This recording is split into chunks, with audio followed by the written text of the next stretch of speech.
బలిసి ఎక్కడ దూరాలో అర్థం కాకుండా నోరు పారేసుకుంటున్న రోజాకి నేను ఒకటే చెప్పదలుచుకున్నా.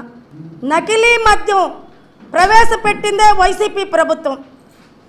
ఆ రోజు 5 సంవత్సరాల నుంచి నకిలీ మద్యం మీద కిడ్నీలు చెడిపోయి, లివర్ చెడిపోయి, బ్రెయిన్ డ్యామేజ్ అయ్యి ఎంతమంది చనిపోయారు రోజా అని అడుగుతున్నా.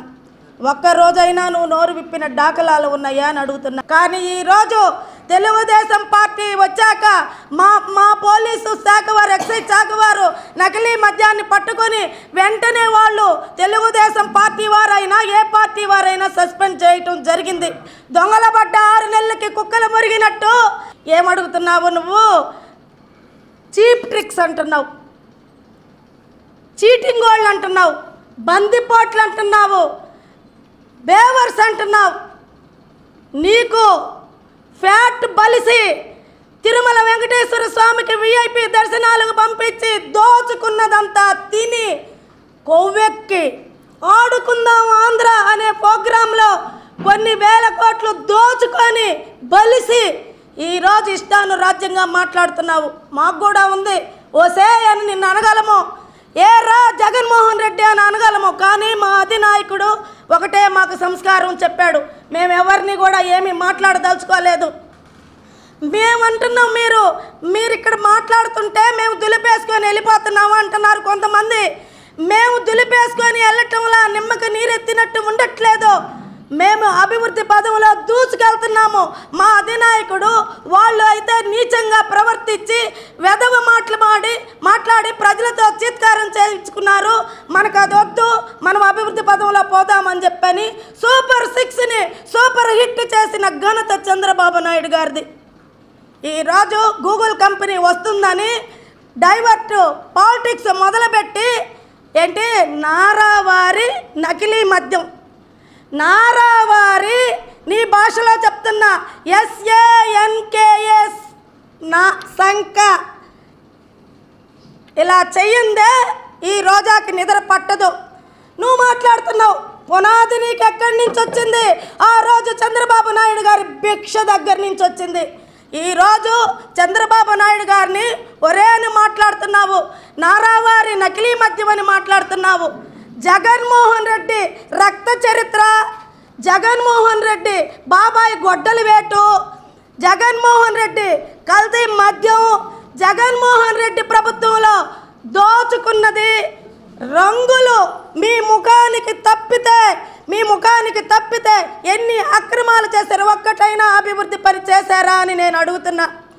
ఇకపోతే ఏంటి, తెలుగుదేశంలోకి వేమిరెడ్డి ప్రభాకర్ రెడ్డి గారి దంపతులు కోటమిరెడ్డి శ్రీధర్ రెడ్డి గారు చేరలేదా అని అడుగుతున్నారు. వచ్చారు. వాళ్ళు మిమ్మల్ని ద్వేషించి మీ అన్యాయాలు సహించలేక, మీ అక్రమాలు భరించలేక, మీ బూతులు వాళ్ళు వినలేక వాళ్ళు వచ్చారు. ఎలక్షన్కి ముందు ప్రజలు మమ్మల్ని గెలిపించారు, నియోజకవర్గాల్లో అభివృద్ధి పనులు చేయాలి. ఈ దరిద్రం వైసీపీలో ఉంటే ఈ నీచమైన జగన్మోహన్ రెడ్డి ఇలాంటి బూతులు మాట్లాడే రోజా, పేరుని నాని, కొడాలి నాని, వల్లభనేని వంశీ ఈ అదవులున్న దగ్గర మేముంటే మాకు కూడా ఈసారి ప్రజలు దగ్గర మంచి పేరు లేదు, మేమేదో ప్రజలకు సేవ చేయాలని వచ్చాము అని మిమ్మల్ని ద్వేషించి తెలుగుదేశంలోకి వచ్చారు. ఇక నేను మాట్లాడుతున్నా, రోజా నీకు పొంగూరు నారాయణ గారి గురించి మాట్లాడే అర్హత ఉందా అని అడుగుతున్నా. నేను ఆయనకి రాజకీయాల్లోకి రావాల్సిన అవసరం లేదు, ప్రత్యక్షంగా పోటీ చేయాల్సిన అవసరం లేదు. ఆయనకి ఎవరైనా సరే మంత్రిగా కానీ రాజ్యసభ కానీ ఇస్తే ఆయన సొంత నిధులతో రాష్ట్రానికి ఎంతో కొంత చేస్తూ తన సొంత నియోజకవర్గానికి సేవ చేసే దృఢ సంకల్పంతో వచ్చారు. నెల్లూరులో నువ్వు మాట్లాడుతున్నావు, హంతకుడా ఏంది మర్డర్లు చేస్తాడా? ఒక్కసారి నువ్వైనా చెప్పమ్మా, మమ్మల్ని గో హెడ్ అనమను, ప్లీజ్ గో హెడ్ అనమను. ముందు నీ నోటి మీద ఓతలు పెట్టేస్తాం, తర్వాత నీ పోర్షన్ ఇంకొకటి తీసుకున్నారు శ్యామల. అయితే ఆమె ఎక్కడ వచ్చేసి నాకు అడ్డం అనేసి నువ్వు బాయ్ అని చెప్పి కట్చిప్ చెన్నైలో పడేసి మళ్ళీ ఈ సీటు ఖాళీ సీటు ఉండదేమోనని మళ్ళీ ఇక్కడికి వచ్చావు. నీ ఖర్చు పేసేదానికి నువ్వు వచ్చావు కాబట్టి ఏదో ఒకటి వాగాలని చెప్పని వాగుతా ఉన్నావు. ఈరోజు కూడా మంచి మనుషులు, మంచి ప్రభుత్వం కాబట్టి మహిళల జోలికి పోకుండా, మమ్మల్ని దుర్భాషలాడమని చెప్పకుండా, మీ మీద దొంగ కేసులు పెట్టకుండా భరిస్తున్నారు.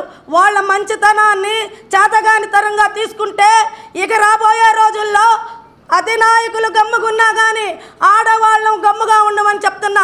నువ్వు చెప్తున్నావు మహిళలకు అండగాను, నకిలీ మద్యం లేకుండాను దానికోసం కానీ మేము ప్రజల ముందుకు వస్తాము, మాకు మహిళల మద్దతు తెలపాలని ఒక ర్యాలీ నిర్వహించి ఎక్సైజ్ వాళ్ళకి ఒక లెటర్ ఇవ్వటము, రాజశేఖర్ రెడ్డి కాడికి పోయి వినతి పత్రం ఇవ్వటము జరగబోతే పోలీసు వారు ఆపారని పేరుని నాని మాట్లాడుతున్నాడు.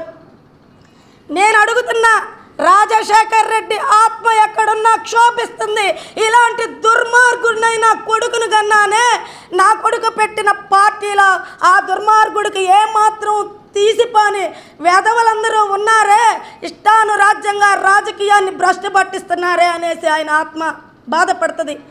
మీకు తగుదనమ్మా అని డైవర్ట్ పాలిటిక్స్ చేసేదానికి, అభివృద్ధిలో ఆంధ్రప్రదేశ్ పోతుంటే మీరు ఏదో ఒకటి బురద జల్లేదానికి మీరు ప్రయత్నం చేస్తుంటే ప్రజలు ఎవరు కానీ నమ్మరు. సిగ్గు లేకుండా ఏదో ఒకటి మాట్లాడాలని చెప్పేసి వచ్చేసి మీరు బురద జల్లే ప్రయత్నం చేస్తున్నారు. ఒక మాట్లాడుతుంది మొన్న నకిలీ మద్యం, కల్తీ మద్యం తాగి అత్యాచారాలు వెరైటీగా చేస్తున్నారంట. అత్యాచారాలు చేసే దానిలో కూడా వెరైటీగా ఉంటుంది. అబ్బా మిమ్మల్ని దగ్గరే నేర్చుకోవాలి. ఈమె చెప్తుంది నిన్న రోజా, కోస్తున్నారు, చంపుతున్నారు, పొడిచేది, చంపేది, కోసేది మీరే చెప్పాలి. ఆ రోజు దిశ స్టేషన్ పెట్టి దిక్కు లేకుండా చేశారు. ఎంతమంది మహిళల మాన ప్రాణాలు పోయాయో ఆ రోజు నుంచి లెక్కేసుకుంటే మనకే అర్థమవుతుంది. కాబట్టి మీరు మాకు ఉచిత సలహాలు చెప్పవలేదు, మీరు ర్యాలీలు చేయక్కర్లేదు, ధర్నాలు చేయక్కర్లేదు. ప్రజలందరికీ తెలుసు ఎవరు మంచి చేస్తున్నారా, ఎవరు అభివృద్ధి పదంలో నడుచుకుపోతున్నారా అని చెప్పాలి. ఏంటి మీరు గెలిస్తే ఏమో మహనీయులు, పాపం పుణ్యాత్ములు, అందుకని ఈవీఎంలు మిషన్లు ఆ రోజు మంచిగా పనిచేసాయి. ఈరోజు చంద్రబాబు నాయుడు గారు కూటమి ప్రభుత్వం గెలిస్తే ఈవీఎంల్లో మోసం చేసి గెలిచావా? వెనకటికి నీలాంటిదేనంట, వంకర టింకర కాయలు ఎట్లున్నాయని చెప్పొచ్చి అడిగిందంట. గెలిచినప్పుడు మంచిది, మేము గెలిచినప్పుడు చెడ్డదేనా? కాబట్టి నోరు అదుపులో పెట్టుకో. ఒరే గిరే అని మాట్లాడేవంటే బాబు గారిని నీ నాలిక తెగ్గోసేస్తాము. మాకు ఓర్పు కొంతకాలం ఏముంటుంది, అవతల మా అధినాయకుడు చెప్పినా కూడా వినే విధానం ఉండదు. ఎవ్వరు కూడా వ్యక్తిగతంగా మాట్లాడకూడదు. ఏదైనా ఉంటే రాజకీయ పరంగా ఏంటి ఈ పని చేయలేదు, ఇది కుంటుపడింది, మీరేం చేస్తున్నారని అడగండి. అంతేకాని ఈ విధంగా వేరే విధంగా మార్చి అభివృద్ధి పనులు ఆపేదానికి మీరు ప్రయత్నిస్తే ప్రజలే తిరగబడి బుద్ధి చెప్తారు. నువ్వు గతంలో కూడా నోరు జారావు లోకేష్ బాబుకి చీరా సారా పంపిస్తానని. నీలాగా మాకు ఆ సంస్కృతి లేదు.